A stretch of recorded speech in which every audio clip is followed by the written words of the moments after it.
Between 1866 and 1871, the Fenian raids of the Fenian Brotherhood, an Irish Republican organization who were based in the United States, on British Army forts, customs posts and other targets in Canada, were fought to bring pressure on Britain to withdraw from Ireland. They divided Catholic Irish Canadians, many of whom were torn between loyalty to the new home and sympathy for the aims of the Fenians.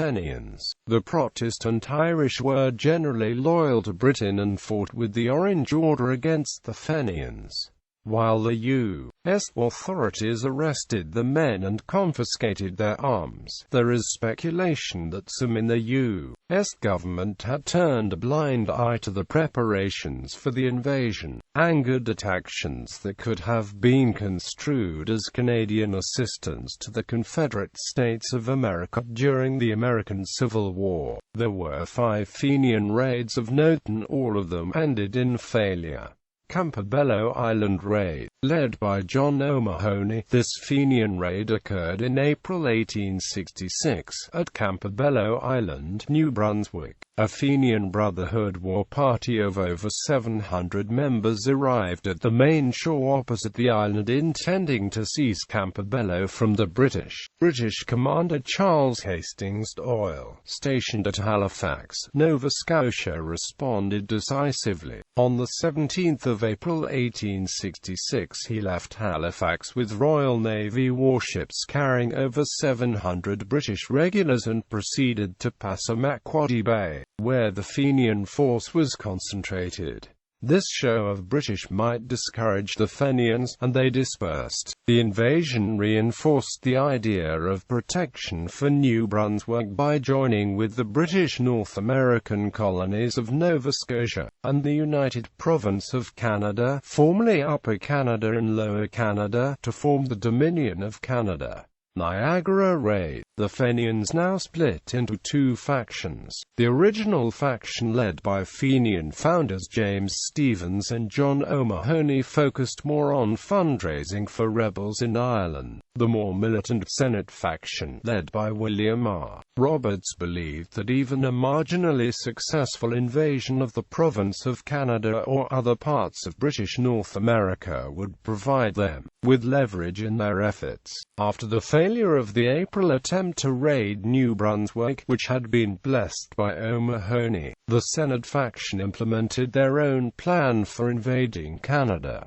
Drafted by the Senate Secretary for War, General T.W. Sweeney, a distinguished former Union Army officer. The plan called for multiple invasions at points in Canada West and Canada East, intended to cut Canada West off from Canada East and possible British reinforcements from there. Key to the plan was a diversionary attack at Fort Erie from Buffalo, New York, meant to draw troops away from Toronto in a feigned strike at the nearby Welland Canal system. This would be the only Fenian attack, other than the Quebec raid several days later, that would be launched in June 1866. Approximately 1,000 to 1,300 Fenians crossed the Niagara River in the first 14 hours of June 1 under Colonel John O'Neill, sabotaged by Fenians in its crew. The U.S. Navy's side-wheel gunboat Michigan did not begin intercepting Fenian reinforcements until 2:15 p.m. 14 hours after Owen Starr's advance party had crossed the river ahead of O'Neill's main force.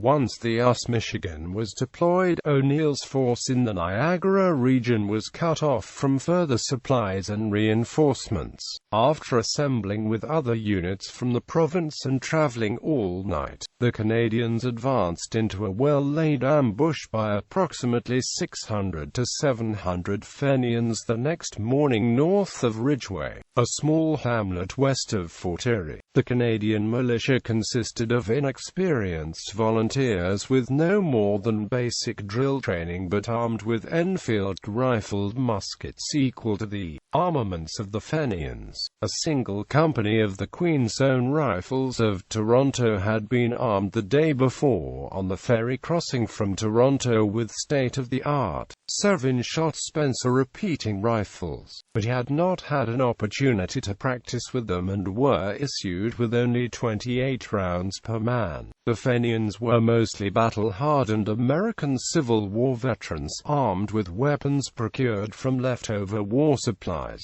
either Enfield-rifled muskets of the comparable Springfield. The opposing forces exchanged volleys for about 2 hours before a series of command errors threw the Canadians into confusion. The Fenians took advantage of it by launching a bayonet charge that broke the inexperienced Canadian ranks.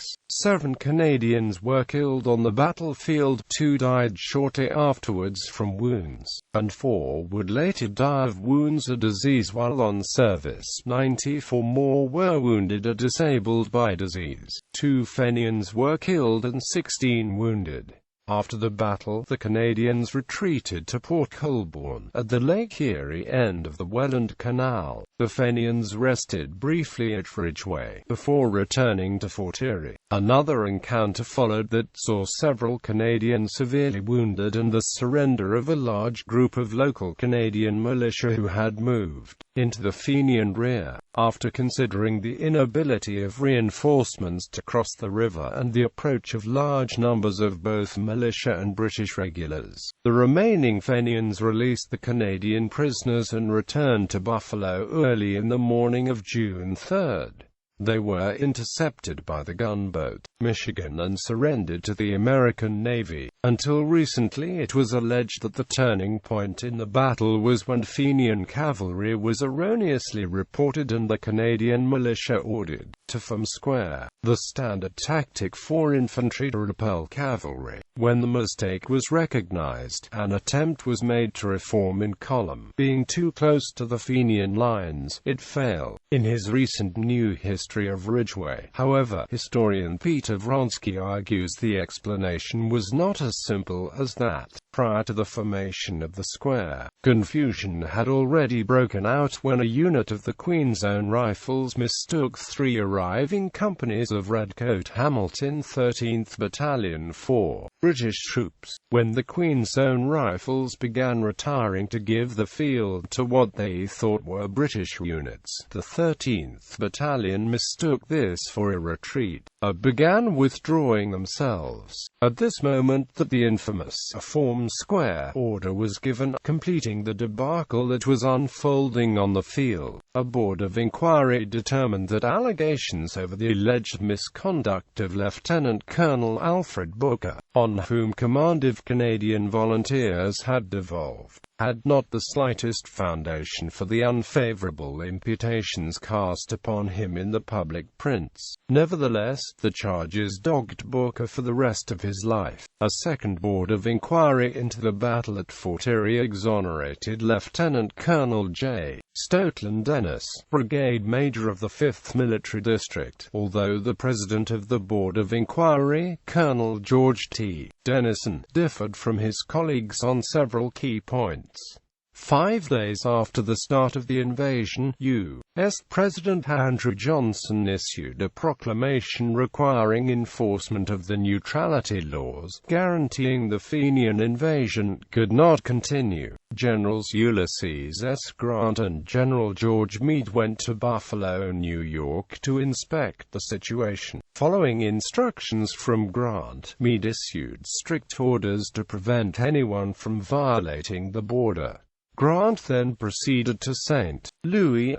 Meade, finding that the battles were over and the Fenian army interned in Buffalo, went to Ogdensburg, New York, to oversee the situation in the St. Lawrence River area. The U.S. Army was then instructed to seize all Fenian weapons and ammunition and prevent more border crossings. Further instructions on the 7th of June 1866 were to arrest arrest anyone who appeared to be a Fenian. Ironically, though, they did nothing to advance the cause of Irish independence. The 1866 Fenian raids and the inept efforts of the Canadian militia to repulse them helped to galvanize support for the Confederation of Canada in 1867. Some historians have argued that the affair tipped the final votes of reluctant maritime provinces in favor of the collective security of nationhood, making Ridgeway the battle that made Canada. In June 2006, Ontario's Heritage Agency dedicated a plaque at Ridgeway on the commemoration of the 140th anniversary of the battle. Many members of today's Canadian Army Regiment, the Queen's Own Rifles of Canada, return to the Ridgeway battle site each year on the weekend closest to the June 2nd anniversary for a bicycle tour of the battle sites. Alexander Muir, a Scottish immigrant, author of The Maple Leaf Forever, a member of the Orange Order, fought at Ridgeway with the Queen's Own Rifles.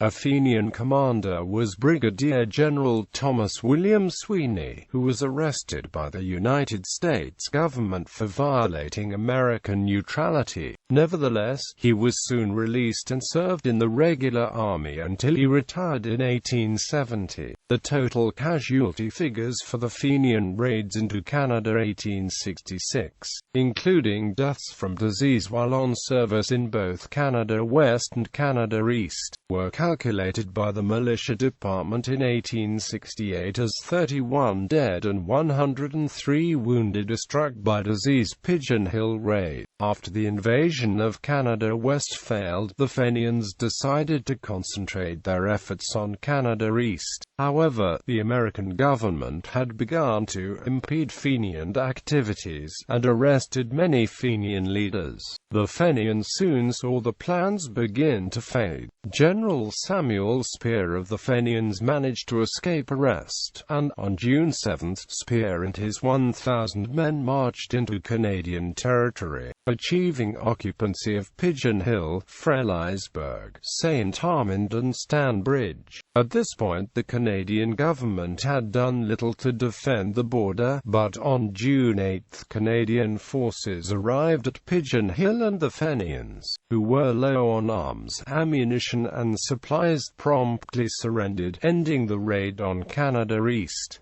Missisquoi County Raid. This Fenian raid occurred during 1870, and the Canadians, acting on information supplied by Thomas Billis Beach, were able to wait for and turn back the attack. Pembina Raid. Fenian John O'Neill, after the failed 1870 Fenian invasion of Canada, had resigned the Senate wing, then joined the Savage wing. In return, he was given a seat on the Savage wing governing council.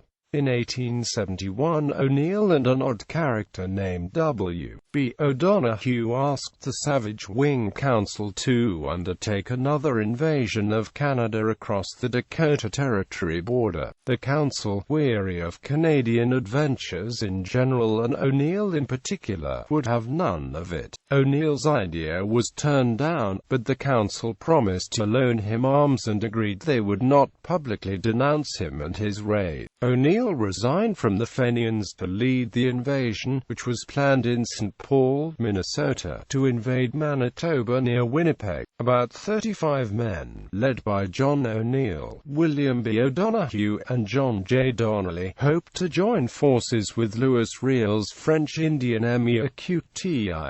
On October 5, O'Neill's force managed to capture a Hudson's Bay Company post and a Canadian customs house which they believed to be just north of the international border. A U.S. survey team had determined the border was 2 miles further north, placing the Hudson's Bay post and the customs house both inside U.S. territory. O'Neill, J.J. Donnelly and 10 others were taken prisoner near Pembina, Dakota Territory, by U.S. soldiers led Captain Lloyd Wheaton. The farcical raid was doomed from the very start. It actually took place inside the United States, and the Amis under Riel had signed a pact with the British just as the invasion began. Riel and his emir QTIs captured O'Donoghue and gave him to U.S. authorities. In a somewhat muddled federal response, O'Neill was arrested twice, once in Dakota and once in Minnesota, but was released and never charged for invading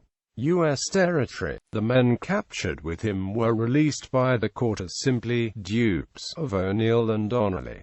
Agitation in Pacific Northwest. The Fenian Brotherhood organized openly in the Pacific Northwest states during the 1870s and 1880s, agitating to invade British Columbia. Although no raids were ever launched, tensions were sufficient that Britain sent several large warships to the new railhead at Vancouver, British Columbia for the celebrations opening the Canadian Pacific Railway in 1886.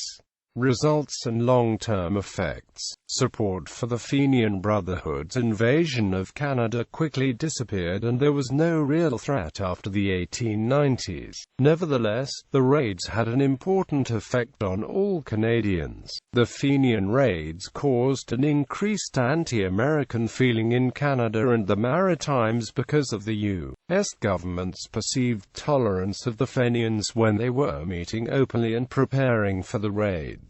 The raids also aroused a martial spirit among Canadians by testing the militia's strength. Because of the poor performance, the militia took efforts to improve themselves. This was achieved without the huge cost of a real war. The greatest impact of the Fenian raids was in the developing a sense of Canadian nationalism and leading the provinces into a confederation. This was seen as necessary for survival and self-defense. The raids showed Canadians that safety lay in unity and were an important factor in creating the modern nation-state of Canada.